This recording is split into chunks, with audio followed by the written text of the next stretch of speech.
buenas tardes a todos. La verdad que es un placer compartir un poco de experiencia y conocimiento en este ámbito de la robótica educativa en la educación con todos los presentes. Así que bueno, voy a comenzar con la presentación. Ahí se ve, ¿verdad?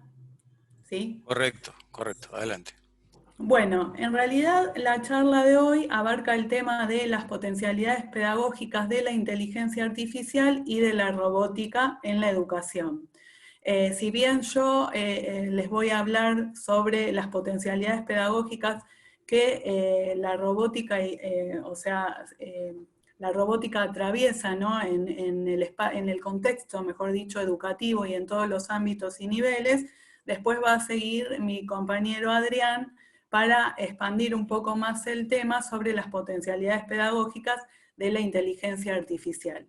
Que de cierta manera, sí, la robótica y la inteligencia artificial, obviamente que están conectadas entre sí y que una depende de la otra, ¿no? Pero bueno, yo les voy a hablar más de la robótica, ya que es más mi expertise, y Adrián va a hablar sobre inteligencia artificial. Bien. Bueno, la robótica educativa, ¿sí? como disciplina, nos atraviesa en el sentido, ¿sí? para preparar a nuestros estudiantes en todos los niveles, no importa el nivel, ¿sí?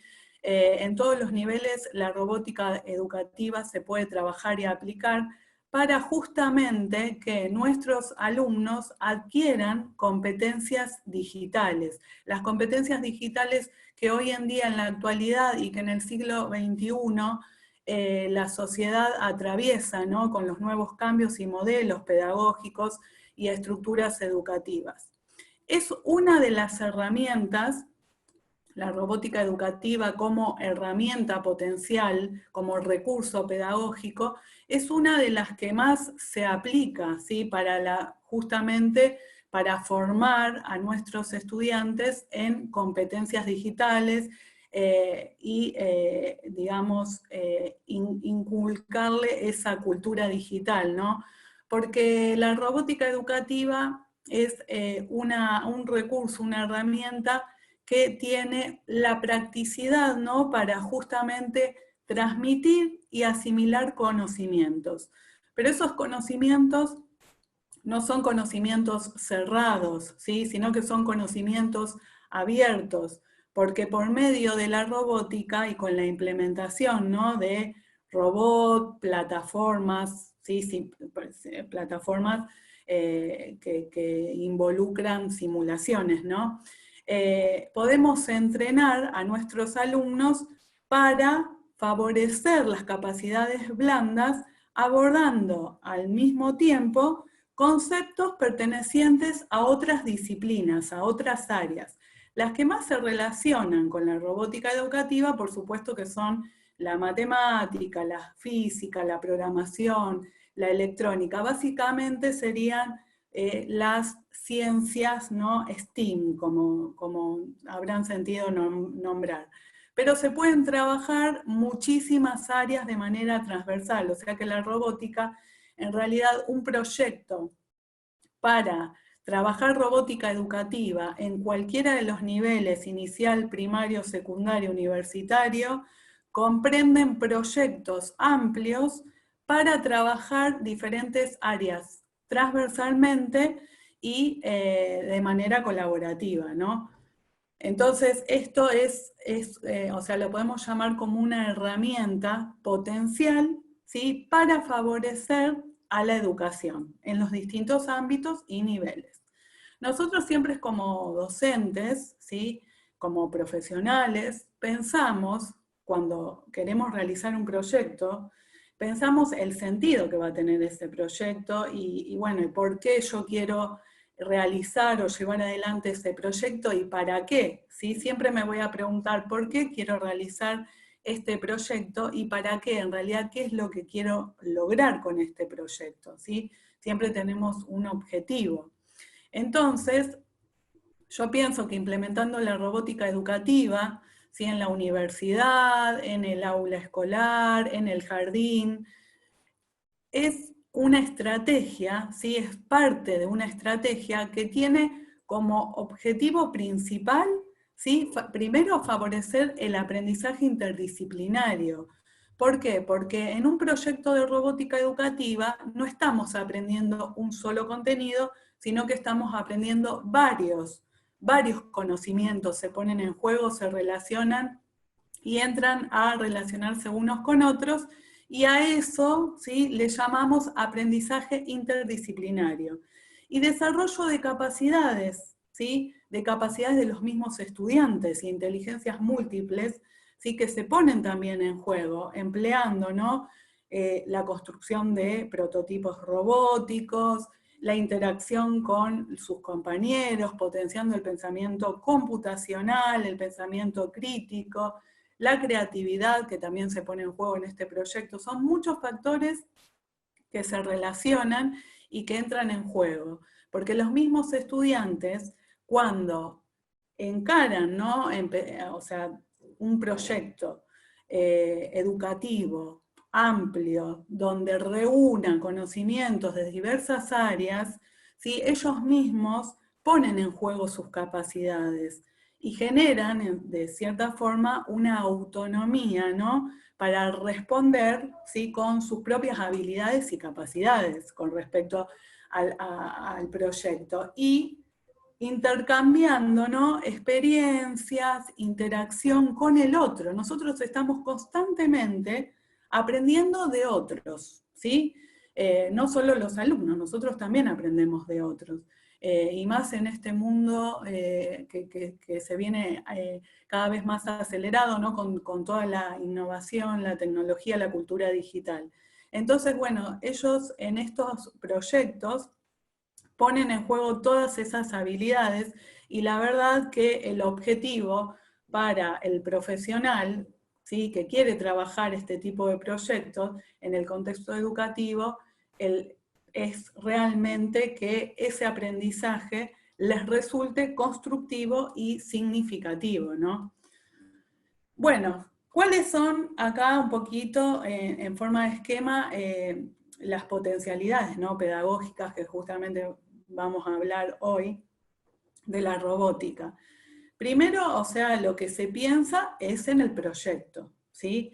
En un proyecto. El proyecto generalmente, ¿sí?, todos los proyectos que he trabajado como experiencia, ¿no?, tanto en el Plan Ceibal como en escuelas, ¿no?, en las que yo trabajo, en el Ministerio de Educación de la provincia de Santa Fe, en el Ministerio de Educación de la provincia de Buenos Aires también, donde en el 2018 empezamos con esta prueba piloto de la robótica educativa en el contexto, ¿sí?, escolar.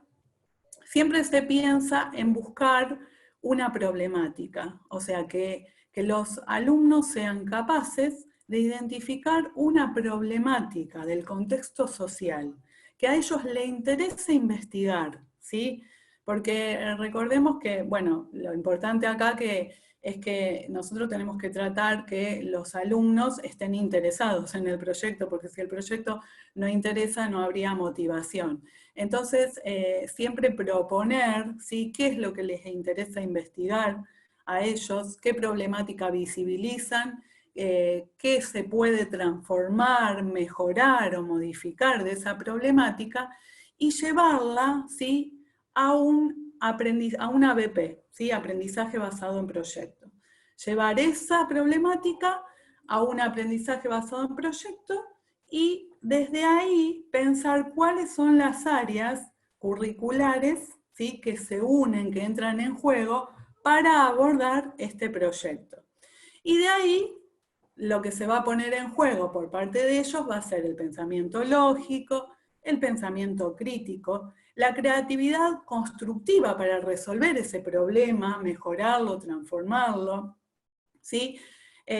Trabajando con la situación propia, ¿sí?, la situación problemática propiamente dicha, buscando información, ¿sí?, con sus compañeros de forma colaborativa, ¿sí?, y con diferentes áreas curriculares, o sea, la metodología sería transversal, y una vez que tenemos el proyecto, ¿sí? La situación problemática, el proyecto y el diseño de cómo se va a modificar, transformar o mejorar esa problemática, ahí aplicamos el diseño de los algoritmos, ¿sí? Del paso a paso. Y ahí entra en juego la robótica, ¿sí? O sea, con la programación nosotros aplicamos, o sea, los alumnos diseñan la propia solución que ellos crearon, diseñaron, pensaron de manera colaborativa, y después esa solución, ¿sí? Esa programación en forma de algoritmos se ensambla con el prototipo de robótica, ¿sí? Que cada uno decide utilizar, ¿no? De acuerdo a la problemática a resolver, porque hay muchísimos kits de robótica hoy en día para trabajar diferentes problemáticas, ¿no? Y la metodología, ¿sí? De la robótica educativa, esta metodología de trabajar mediante el aprendizaje basado en proyectos y con esta impronta transversal, vinculando diferentes áreas curriculares y de diferentes contenidos, ¿no? De las mismas, es aplicar, ¿sí? El ABP, o sea, trabajar en el aprendizaje basado en proyectos, pero también aplicar los recursos tecnológicos de la robótica educativa, como les mencioné antes. Nosotros tenemos muchísimos, hoy en día hay muchísimos en el mercado, muchísimos kits para trabajar, ¿sí? Con robótica. O sea, la robótica, ¿sí? Se trabaja con la programación. O sea que primero los chicos deben programar la solución al problema que visibilizaron y después ver de los kits, ¿sí? que están en el mercado, cuál es el tipo de kit de robótica que les va a permitir a ellos, ¿no? Justamente transformar, mejorar o darle solución a la problemática que ellos pensaron, ¿no?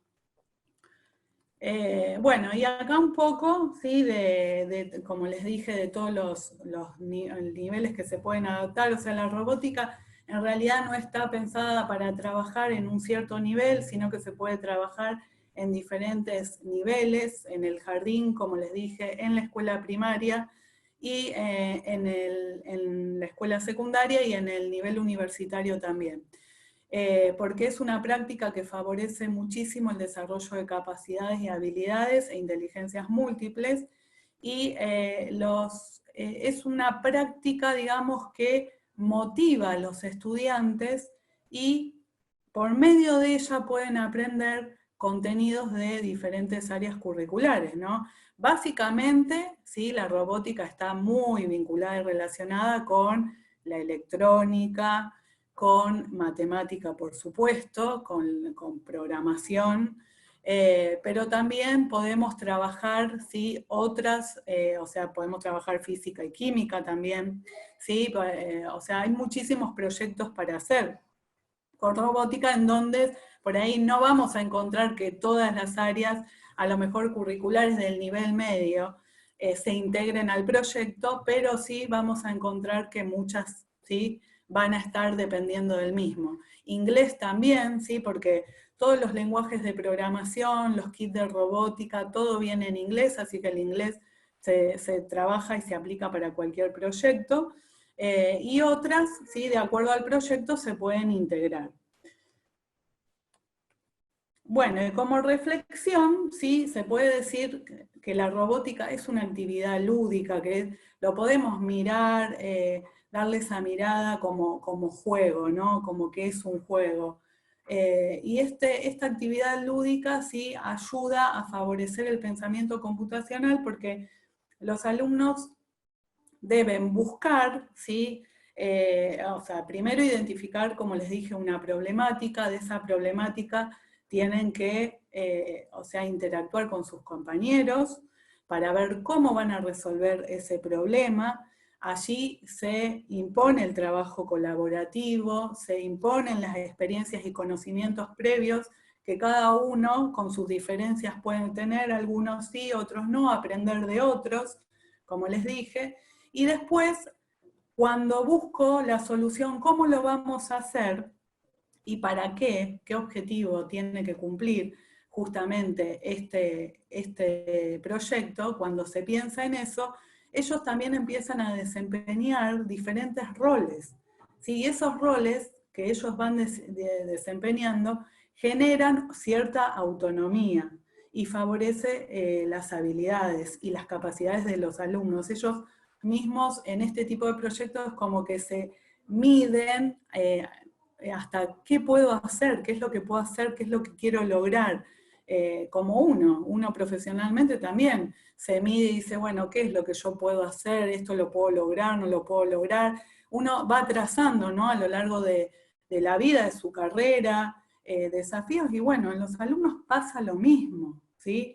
Y justamente esta forma de generar y de trabajar de manera colaborativa, incluyendo diferentes conocimientos de diferentes áreas curriculares, de diferentes materias, ¿sí?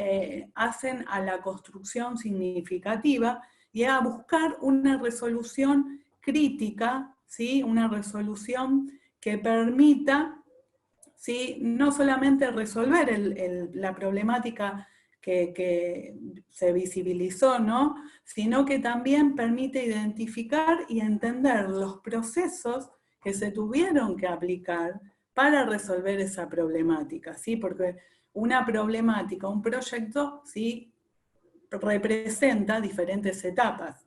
Entonces, en la etapa de la identificación, ¿no?, de la problemática, después viene esa problemática, ¿sí? Yo tengo que descomponer el problema en problemas más pequeños, porque hay problemáticas que son problemáticas que las tenemos que descomponer porque son muy amplias, y para que sea viable su solución es necesario descomponer el problema para pensar y aplicar una solución.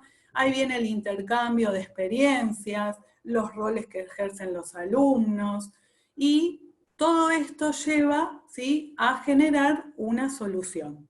Y mediante esa solución, programando esa solución, ahí ensamblamos este proyecto con la automatización, que serían los kits de robótica para dar solución, ¿sí? Y esto justamente es lo que permite identificar o sea, las etapas que tuvimos que pasar para concretar ese proyecto y entender todos los procesos del mismo, ¿no? Así que bueno, eso es un poco lo que les quería contar, ¿sí?, sobre la experiencia.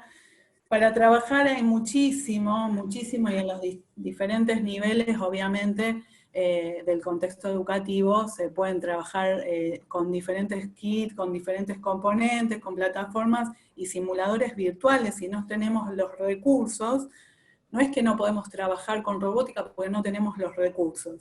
Sí, se puede trabajar igual, porque hoy en día existen muchísimas plataformas virtuales para trabajar, por ejemplo, con la placa Arduino, que es una placa que nos permite hacer proyectos realmente muy interesantes y muy amplios, ¿sí? Así que, y todo lo que se imaginen, ¿sí?, se puede hacer, todo se puede concretar.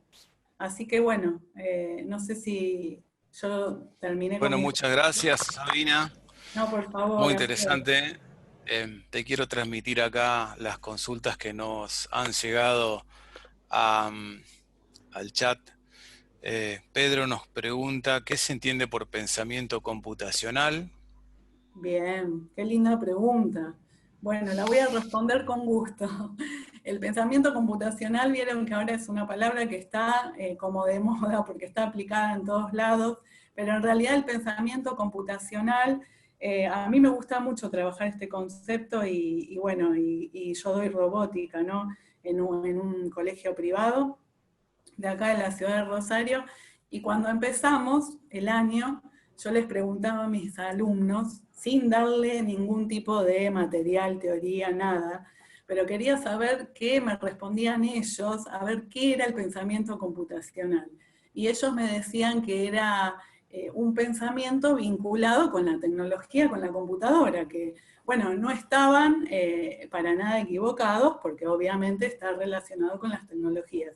Pero en realidad el pensamiento computacional es una forma de pensar, ¿sí? O sea, cómo yo pienso en una solución, ¿sí? Nosotros en la vida diaria estamos continuamente programando y pensando en soluciones, ¿no? Hasta en soluciones para que nos rinda más el tiempo, inclusive a mí eso me pasa mucho, y entonces nos vamos programando qué hacemos primero, qué hacemos después, y bueno, todo eso sí incluye al pensamiento computacional, es una forma de pensar para dar respuesta y solución a una problemática. Esa sería la definición.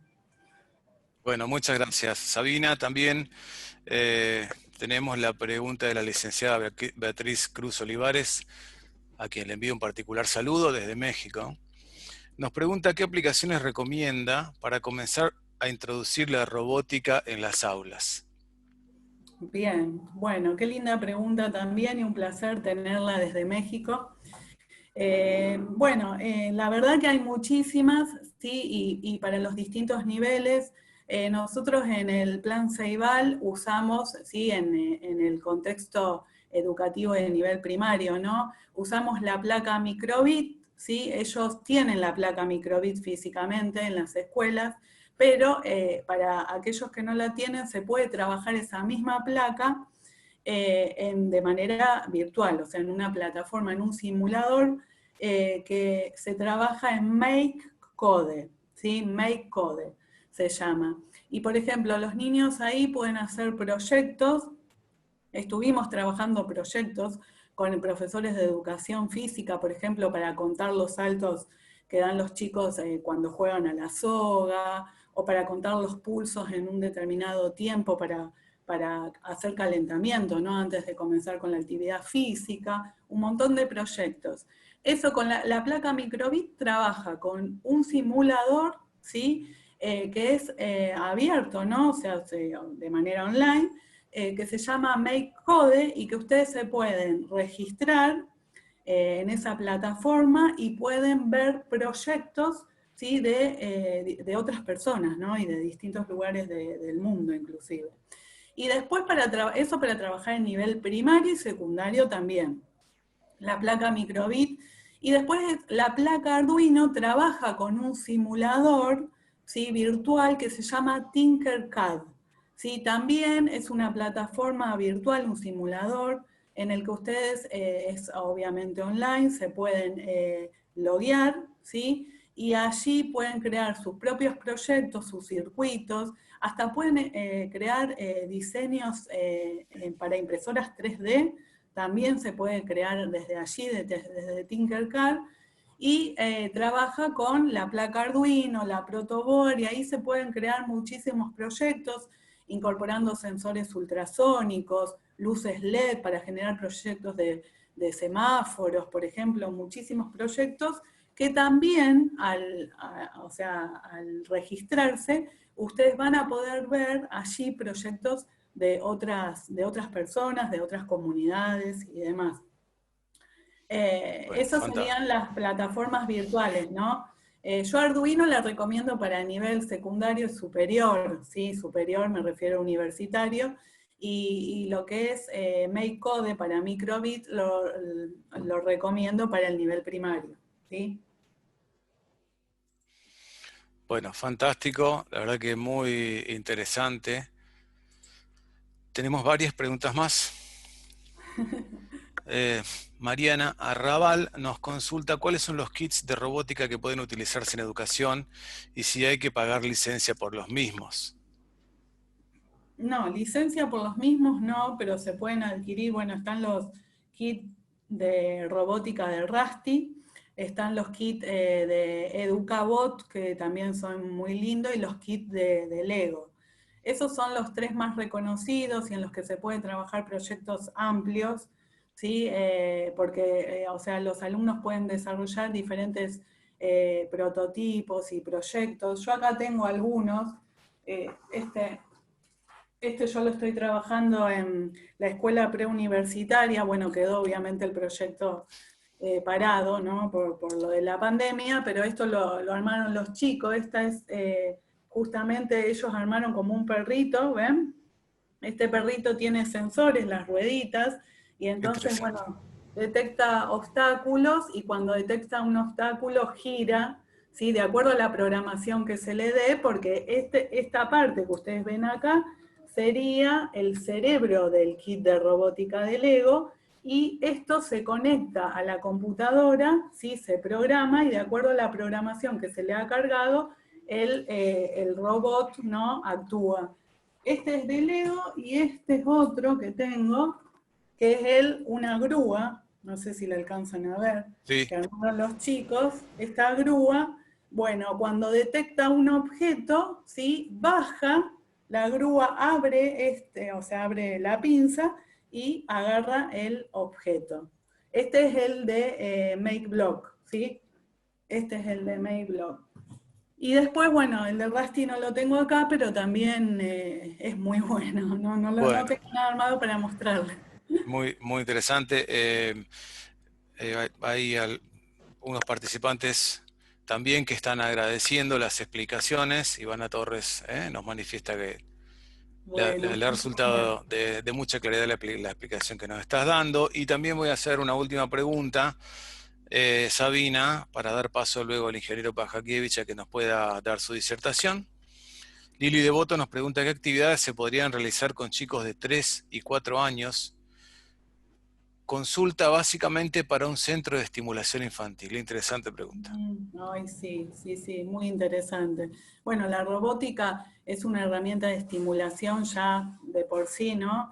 Y bueno, para trabajar con chicos, por ejemplo, en Rusty hay un kit para el nivel inicial que es muy lindo, a mí me gusta, que se llama ICO, ¿sí? Lo pueden googlear, buscar.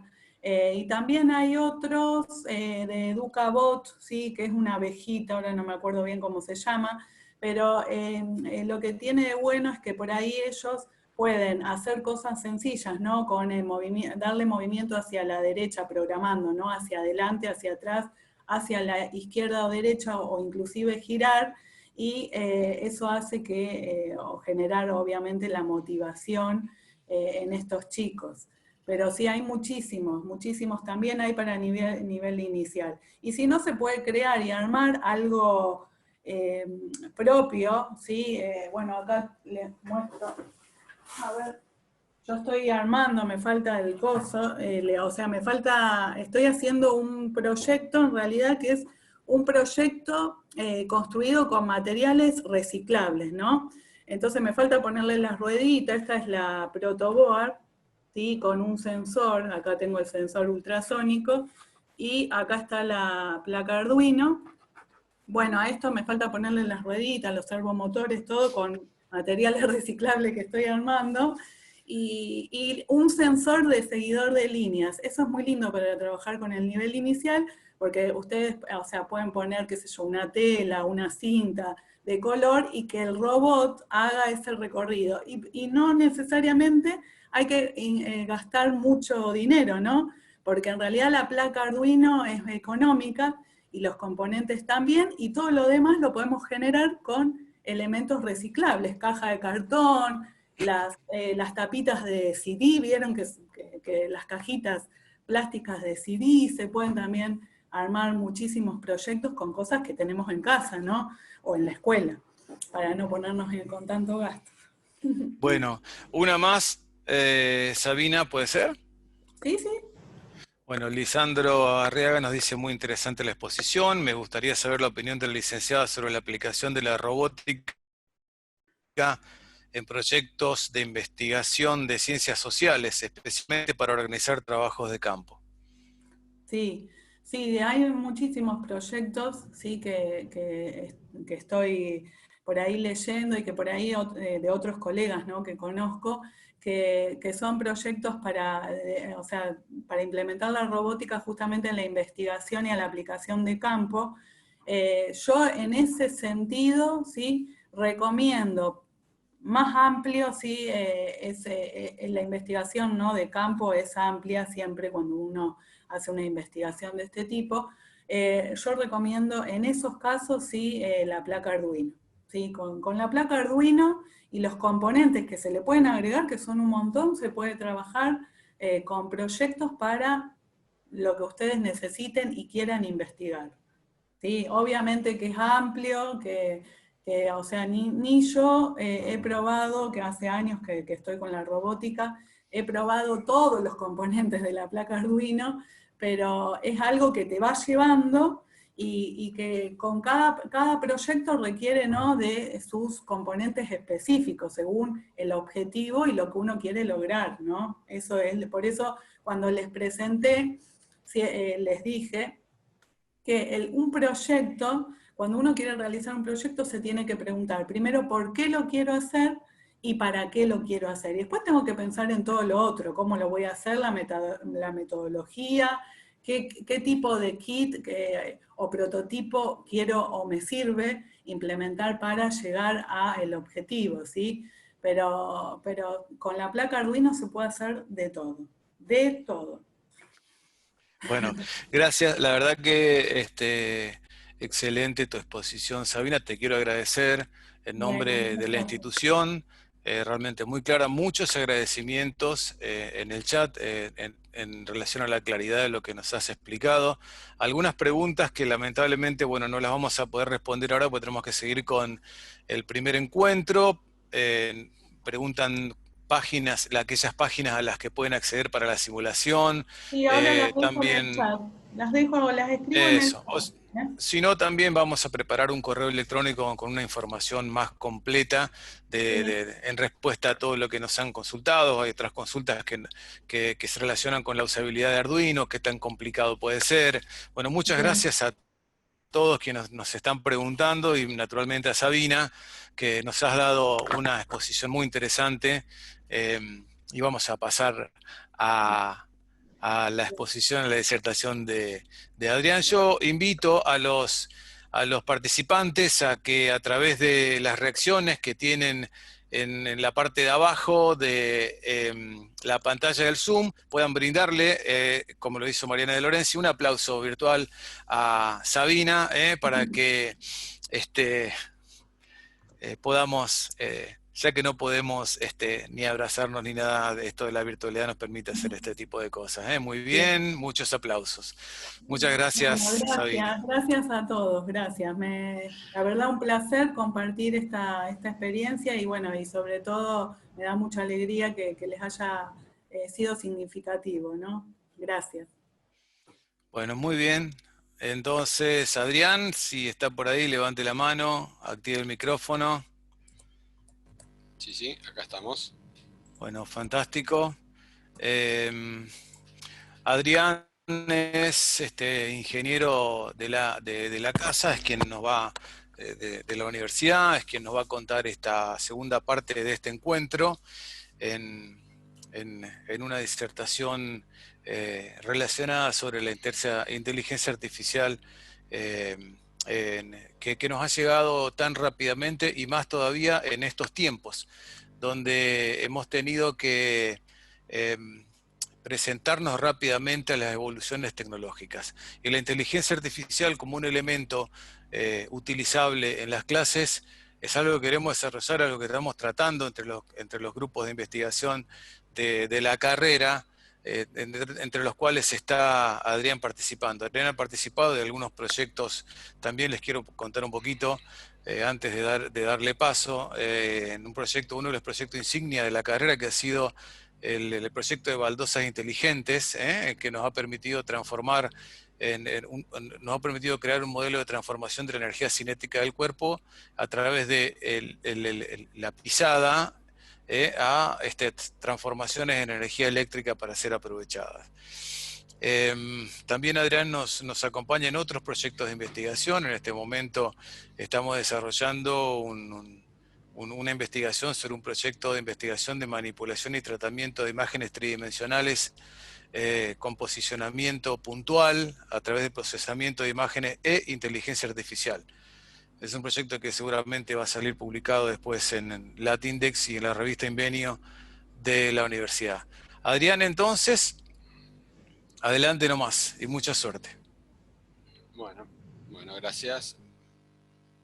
Bueno, tengo habilitado para compartir pantalla, Antonio.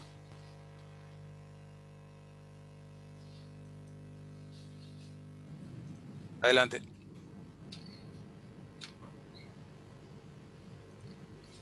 A ver, ahí se ve. Correcto.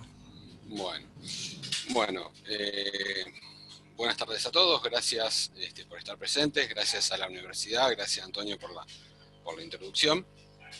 Y bueno, así como Sabina habló de las potencialidades de la robótica dentro de la educación, yo voy a hablar de lo que es las potencialidades de la inteligencia artificial. Al principio, cuando empezamos a armar esta charla, a mí me hizo un poco de, tengo que reconocer, un poco de ruido esto de inteligencia artificial en la educación, ¿no? Siendo nosotros docentes que estamos tratando de cultivar, incentivar, potenciar la inteligencia de nuestros alumnos, trabajar con la inteligencia artificial para que nos ayude en esto me resultó en un principio un poco extraño, ¿no? Así que durante esta presentación voy a tratar de aclarar esos términos, tratar de sacarme ese ruido interno de esta pequeña controversia que me pongo, que me pongo yo mismo, ¿no? Y para empezar vamos a pensar qué es la inteligencia, ¿sí? Las definiciones habituales de inteligencia, que es una capacidad mental muy general que implica la habilidad ¿para qué? Para razonar, para planificar, ¿sí? Para resolver problemas, para pensar de forma abstracta, ¿sí? Para comprender ideas complejas, para aprender con rapidez y aprender de la experiencia.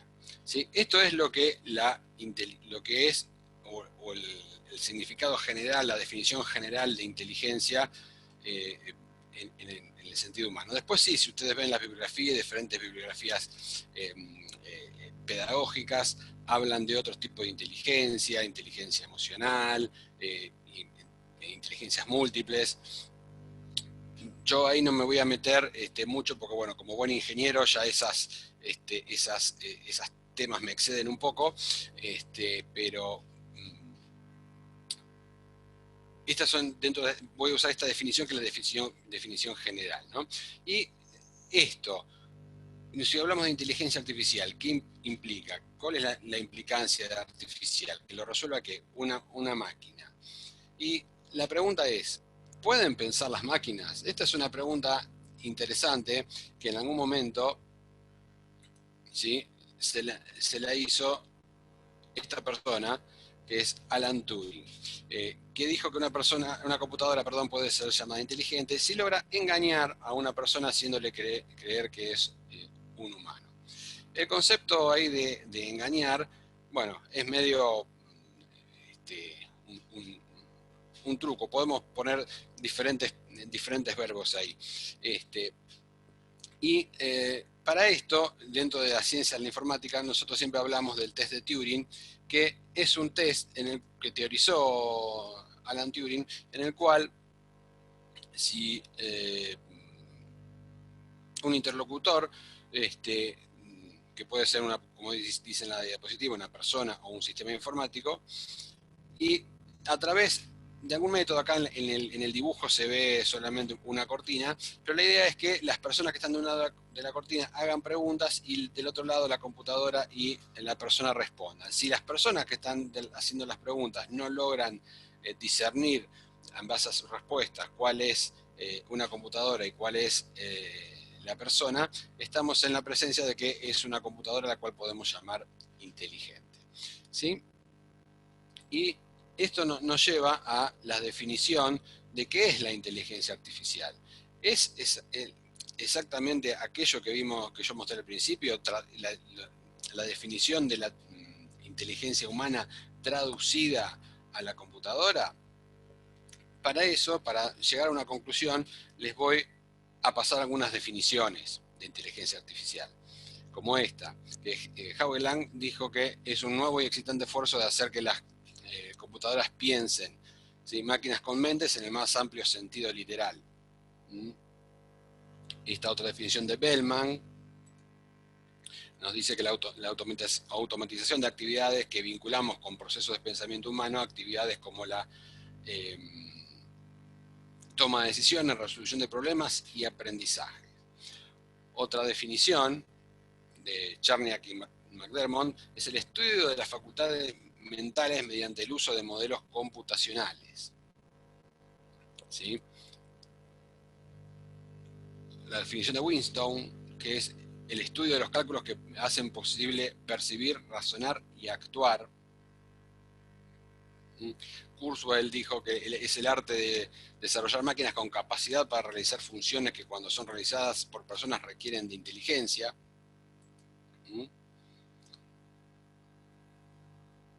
Rich y Knight dijeron que es el estudio de cómo lograr que las computadoras realicen tareas que, por el momento, los humanos hacen mejor. ¿Sí?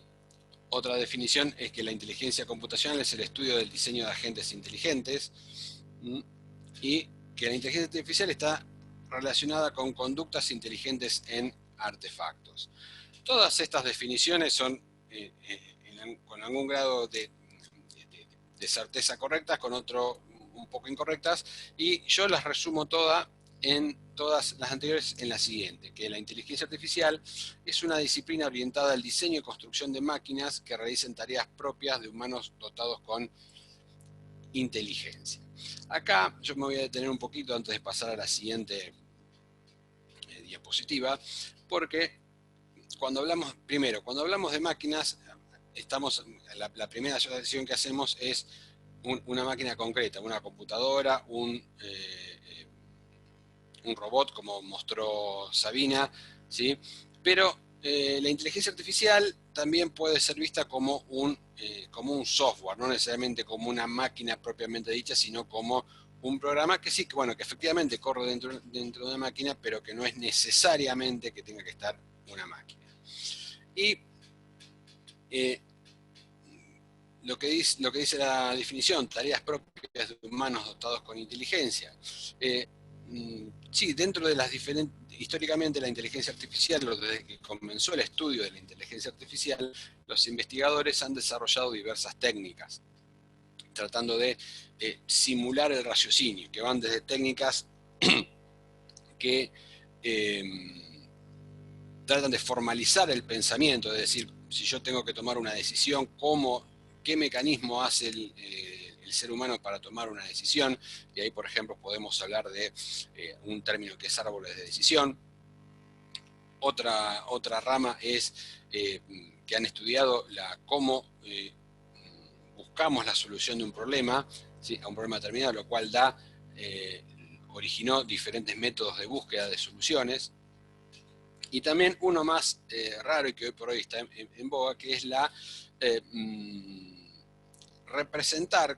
El cerebro humano está constituido por neuronas, ¿sí?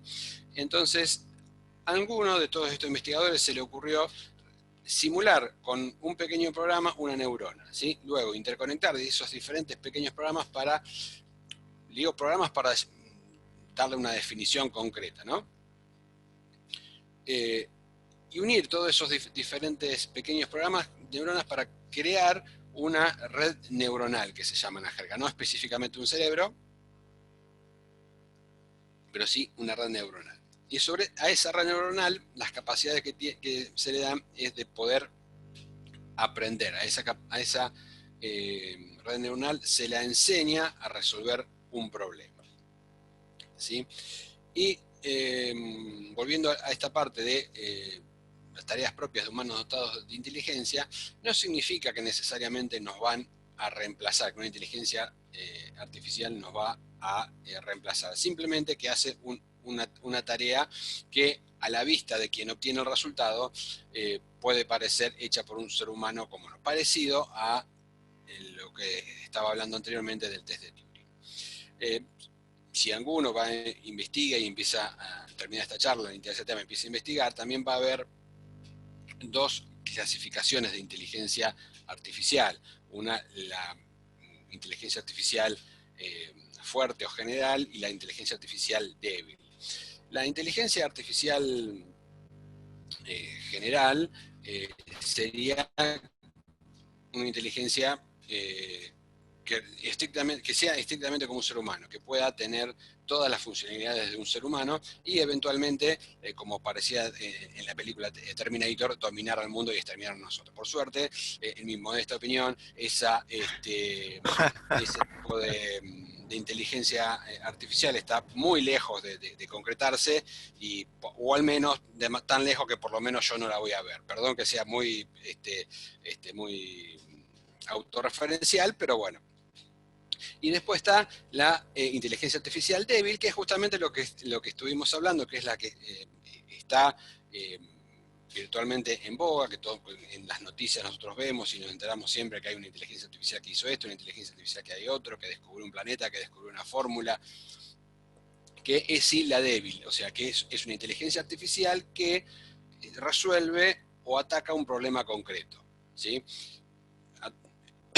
Entonces, y me detengo un poquito ahí, esa inteligencia artificial resuelve un problema concreto, pero resuelve ese problema, no puede resolver otro problema. Para resolver otro problema distinto hay que armar otra inteligencia artificial, ¿sí? Todo esto es muy, muy, muy teórico, muy aburrido, pero bueno, forma parte de lo que es una introducción a lo que es la inteligencia artificial para aquellas personas que quizás presentes, que estén presentes, que quizás no tengan asumidos estos conceptos y quieran interiorizarse un poco más. Ahora, bueno, vamos a la parte que nos compete a nosotros, ¿sí? Que es la inteligencia artificial en educación, ¿sí? Nosotros veníamos con la clase tradicional. ¿Cuál era la clase tradicional? Era esta y era esta. Que en esta última tengo que agarrar todavía al alumno que me sacó la foto sin pedirme permiso, pero bueno, esto lo tengo que ver en alguna mesa de exámenes, ya lo vamos a arreglar cuentas. Y todo esto es la clase tradicional, la que conocemos nosotros, la que fuimos formados, la que algunos disfrutamos, otros en algunos momentos no disfrutamos tanto, y yo personalmente la disfruto bastante con el intercambio con los alumnos, intercambio de ideas, intercambio de gente joven con otros pensamientos, otras ideas. Y entonces, ¿qué llegó? Llegó este bicho que nos hizo cambiar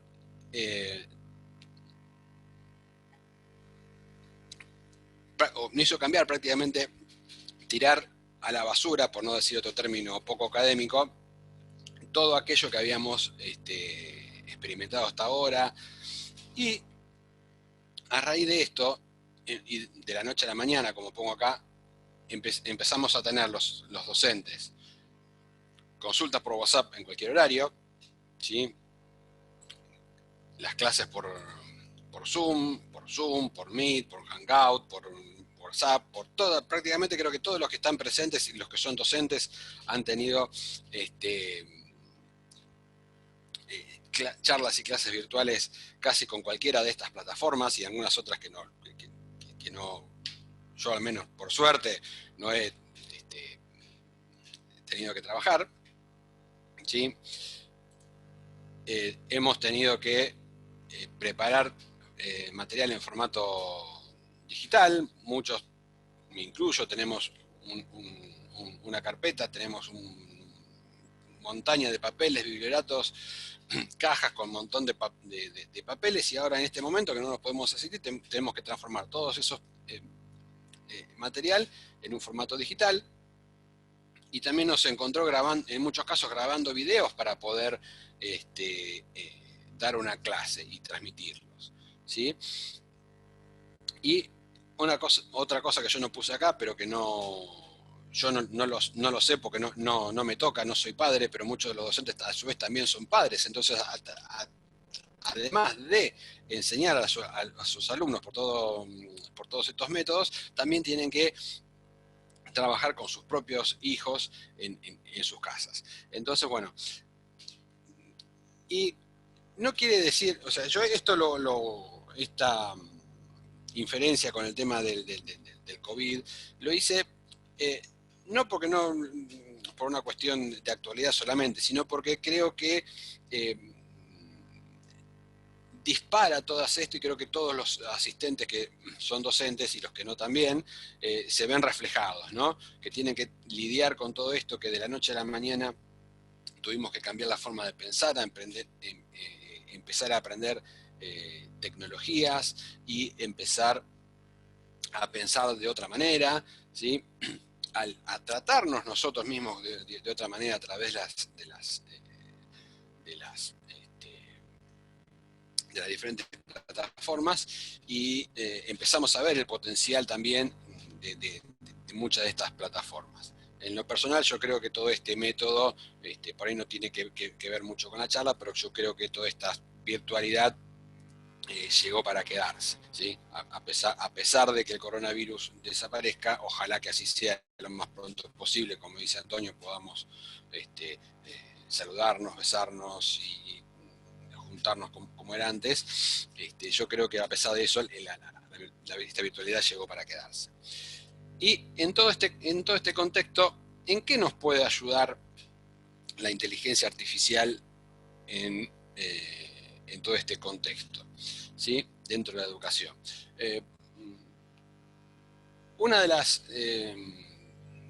no lo incluí acá, pero en alguna de las discusiones previas que teníamos, incluso con Sabina, mientras coordinábamos estas charlas, fue de la inteligencia artificial, que si es un recurso educativo.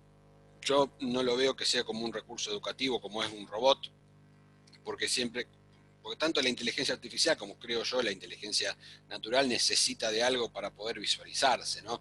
Nosotros decimos que un alumno es inteligente, ¿por qué? Porque aprobó todos nuestros exámenes que le propusimos, lo aprobó con 10, entonces decimos que es una persona inteligente, ¿sí? Entonces, esta inteligencia es lo mismo, la inteligencia artificial, nosotros la programamos todo porque vemos el resultado de esa inteligencia artificial. Entonces, como esto necesita de otro objeto para poder, por decirlo de alguna manera, materializarse, corporizarse y poder saber de qué se trata, yo no lo veo que sea un recurso educativo, ¿sí? Aparte también porque es un concepto muy abstracto que necesita, incluso para uno que está en el tema, que da el tema mucho de los conceptos cuando empiezas a ver, documentos, trabajos, publicaciones, a veces uno se sorprende a cómo ha llegado y cómo han hecho para llegar a ese tema. Entonces, por eso no lo veo como un recurso. Pero sí, lo veo como una herramienta la inteligencia artificial, que sí nos puede ayudar mucho tanto en el aula como en procesos administrativos, ¿sí? Como dice la presentación, durante las últimas décadas la investigación en inteligencia artificial fue creando nuevos métodos y algoritmos para resolver problemas específicos. Uno de estos avances es lo que menciona ahí, el machine learning, que son otra cosa que programas computacionales que se enfocan en aprender a resolver el problema por sí mismos, ¿sí? Esta es una tecnología que está muy en boga y que generalmente aparece en todos cuando se habla de inteligencia artificial se habla de machine learning o deep learning, ¿sí? Y con esto podemos trabajar o podemos crear sistemas de enseñanza adaptativos. ¿Qué significa esto? Que son plataformas y sistemas de tutoría inteligente que ofrecen trayectorias personalizadas de aprendizaje basados en perfiles, respuesta e interacción de los estudiantes, ¿sí? Eso es un concepto muy interesante, pero que puede decir, wow, alguno de ustedes estará pensando, si tengo un programa, una plataforma de enseñanza adaptativo, me voy a quedar yo sin trabajo. No se preocupen por eso. No creo yo que la inteligencia artificial vaya a reemplazar al trabajo docente. Sí, vamos a ver en otras presentaciones, una buena ayuda, una buena herramienta de ayuda en el desarrollo de nuestras clases. También, ahí está el robotito enseñándonos, ¿no? Los chatbots, otra herramienta que podría ser útil. Muchos de nosotros, los que estamos en tecnología, ya habrán visto que por ahí para hacer una consulta, un reclamo en el banco, en pedido ya, o en muchos lados nos comunicamos con un chat. Eso generalmente muchas veces es un chatbot como esto, que está predefinido para para actuar ante ciertas respuestas y no tener que interactuar directamente con otra persona, ¿sí? Entonces, estos sistemas de tutoría inteligente pueden ofrecer...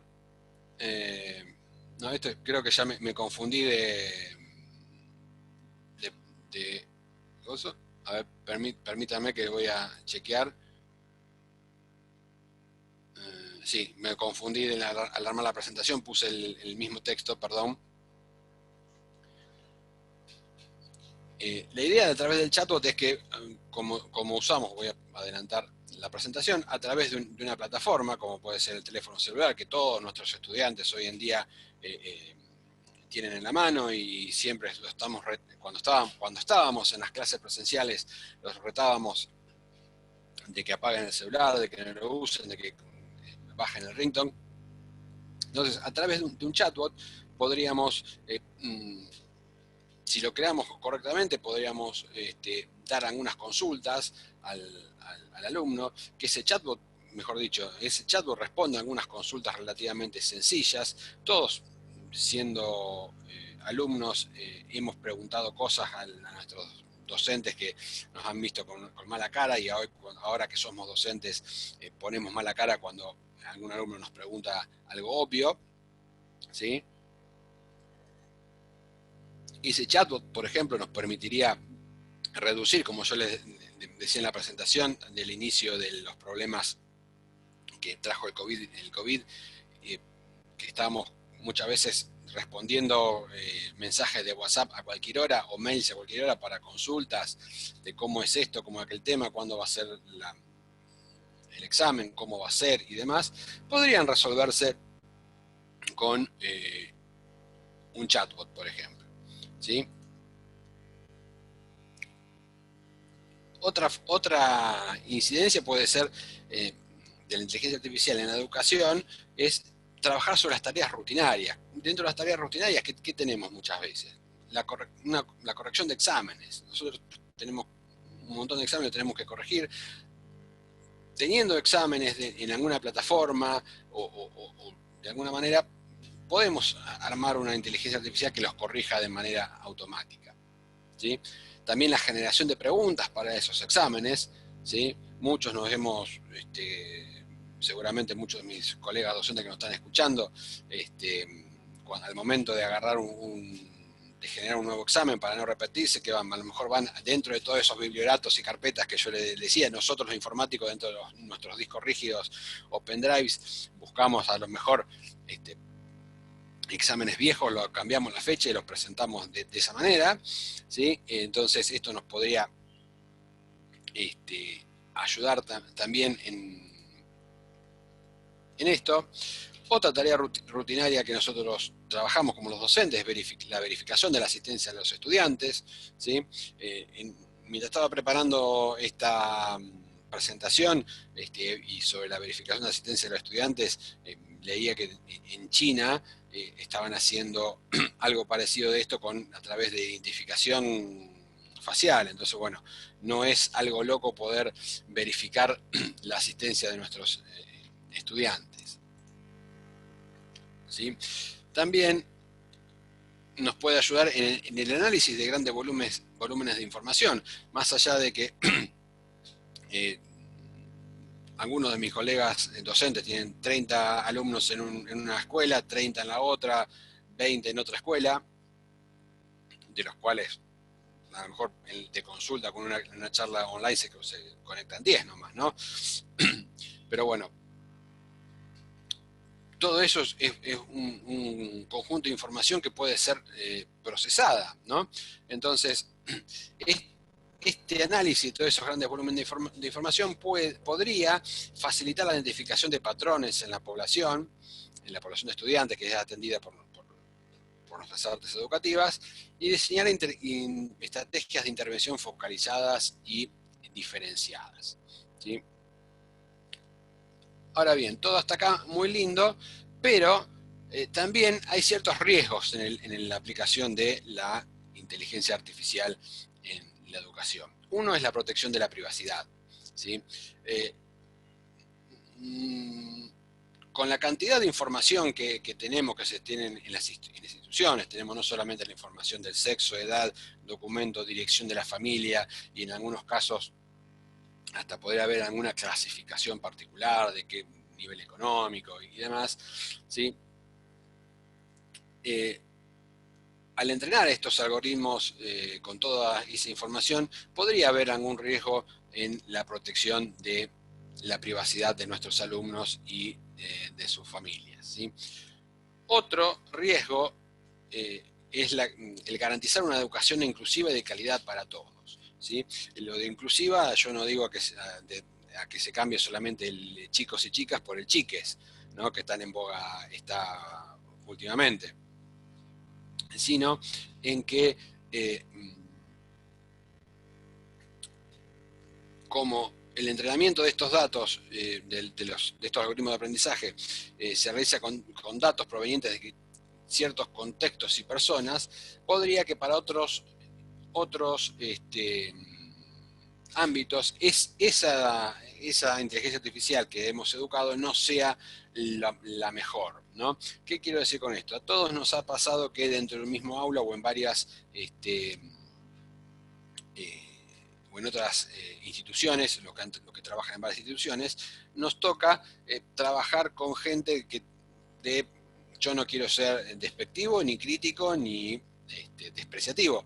Pero es cierto que muchas veces nos toca trabajar con gentes de diferentes estratos sociales, de diferentes capacidades motrices, cognitivas, ¿sí? De diferentes estratos sociales. Entonces, si nosotros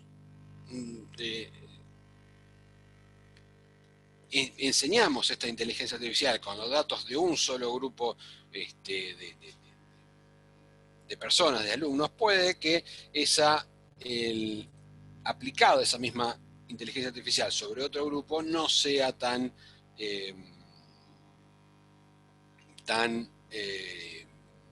correcta o tan bien recibida, ¿sí? Puede generar cierto rechazo. Y otro de los riesgos es ¿sí? Perdón la interrupción, nos quedan 5 minutos y después tenemos algunas preguntas. Ok, sí, ya estoy por terminar. ¿Sí? La equidad educativa, que significa que todo esto conlleva muchas nuevas tecnologías y que por ahí quizás no están los recursos como para hacer la construcción de esta inteligencia y comprar los equipos necesarios. También a esto, para muchas de estas actividades es necesaria una conexión a internet, conexión a redes, que como muchos de ustedes han visto a consecuencia de la pandemia, no siempre nuestros alumnos lo tienen disponible. Para ir finalizando, les recomiendo una lectura que busquen por internet, el Consenso de Beijing de 2019, organizado por la UNESCO, en la cual se trata sobre el tema de la inteligencia artificial en la educación. Y algunos puntos que quiero resaltar, me parecen importantes, que en ese consenso mencionan que el desarrollo de la inteligencia artificial debe estar controlado por el ser humano y centrado en las personas, ¿sí? Esto es algo muy, muy importante, ¿no? Después, tener presente el carácter multidisciplinario de la inteligencia artificial y sus impactos, ¿sí?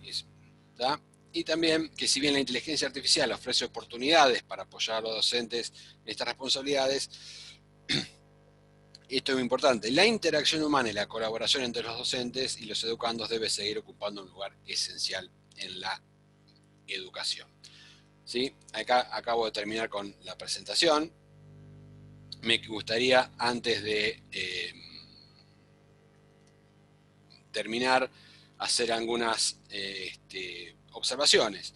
Todo lo que se mencioné es muy lindo, pero también tengo que estar en paz con mí mismo y decir que este proceso es un poco llevar el aula a una inteligencia artificial puede ser un poco difícil, ¿sí? Principalmente porque hablamos de inteligencia artificial, pero no termina siendo una computadora que termina trabajando en ceros y unos, básicamente, ¿no? Entonces, debemos todo lo que nosotros expresamos en el aula, llevarlo a una forma, por así decirlo, de ceros y unos, para que la inteligencia artificial lo pueda manipular, ¿sí?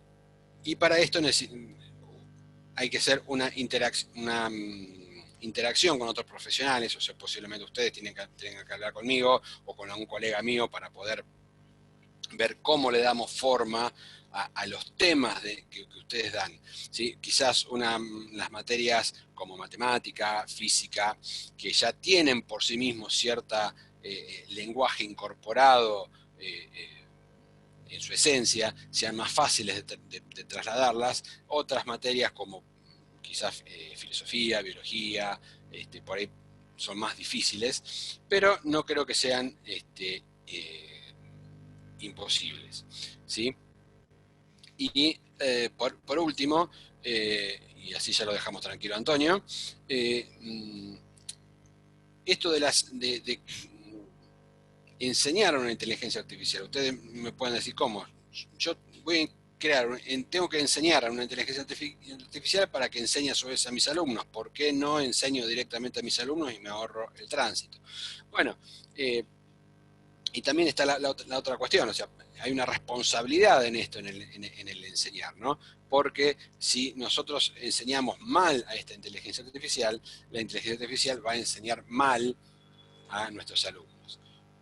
Y también tendremos que estar preparados para algo más, que no lo mencioné antes, que es que la inteligencia artificial, al estar evaluando y aprendiendo sobre los datos que va emitiendo y recibiendo, puede llegar a dar algunos resultados, algunas acciones que nosotros no las teníamos previstas, y bueno, eso puede ser una cuestión un poquito chocante.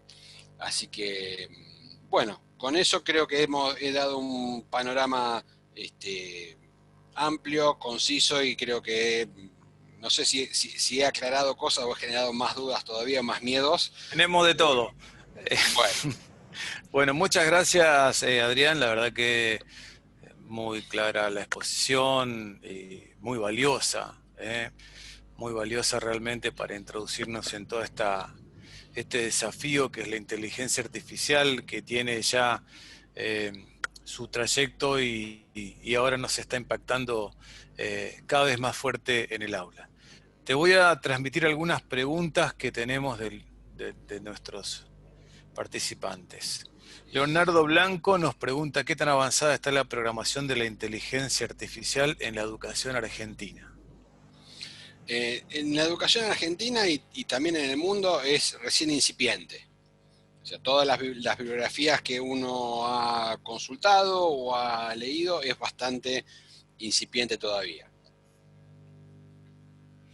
Beatriz Cruz Olivares nos dice que la inteligencia artificial nos aporta que la inteligencia artificial no desplazará al docente, coincido, pero sí nos obligará a mantenernos más actualizados y reflexionar sobre sus ventajas en nuestro entorno y sobre todo el ámbito educativo y laboral. Y en cuanto a los alumnos, es un gran campo de desarrollo profesional. Beatriz es la disertante del próximo encuentro, sí. a quien ahora en un rato voy a nombrar. Beatriz, totalmente de acuerdo con tu apreciación. Toda tecnología, esto es una nueva tecnología, y como toda nueva tecnología nos obliga a todos a aprender cosas nuevas y actualizarnos y mantenernos al tanto, ¿no? Algunos fracasarán, otros tendrán éxito, otros harán, como decimos acá en Argentina, a los ponchazos, pero bueno, es coincido en tu apreciación. Bueno, Lili Devoto nos pregunta qué experiencias concretas existen en inteligencia artificial en educación aplicada a CRM para ajustar, hacer seguimiento y generar impacto de patrones estudiantiles en plataforma tipo Classroom o Moodle. Para ser sincero, yo en particular no tengo referencias sobre el tema, ¿sí? Debería, si me pasás el contacto, reviso las notas que tengo y le Sí, por devuelvo supuesto. la respuesta. Lamentablemente, o sea, lo mismo que Sabina, uno no puede abarcar todas las tecnologías en todo momento. Ningún pero problema. A priori no tengo noticia de que se haya hecho algún estudio sobre eso. Con todo gusto le estaremos averiguo. enviando a Lili algún correo electrónico con más información acerca de la consulta que nos está haciendo. Perdón, Ahí me escribió Lili Devoto, Devoto, sí, por favor, sí. que nos pase el Ya nos mail. envió el correo electrónico y además está registrada también en el formulario de inscripción. Bueno, muchas gracias, Adrián. Terminamos con la segunda disertación. La verdad que se nos ha pasado el tiempo rapidísimo.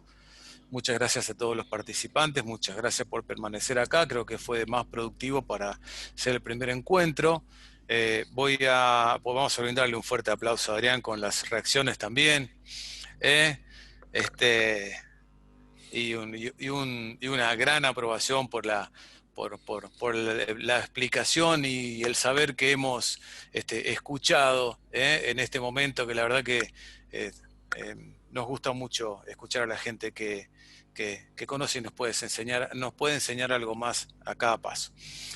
En el próximo encuentro vamos a tener la disertación relacionada con la importancia del diseño tecnopedagógico en los cursos virtuales para garantizar la calidad educativa. Nos va a brindar esa disertación la licenciada,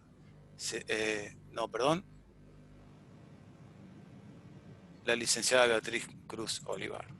Beatriz nos dice que para el diseño de todo curso a distancia, con la finalidad de garantizar la calidad académica, se debe pensar y trabajar en el diseño tecnopedagógico, que nos ayude a lograr un equilibrio entre los contenidos y las herramientas pedagógicas. Realmente un ciclo que ha comenzado de una manera muy agradable. Espero que le haya sido para ustedes también, como lo ha sido para nosotros.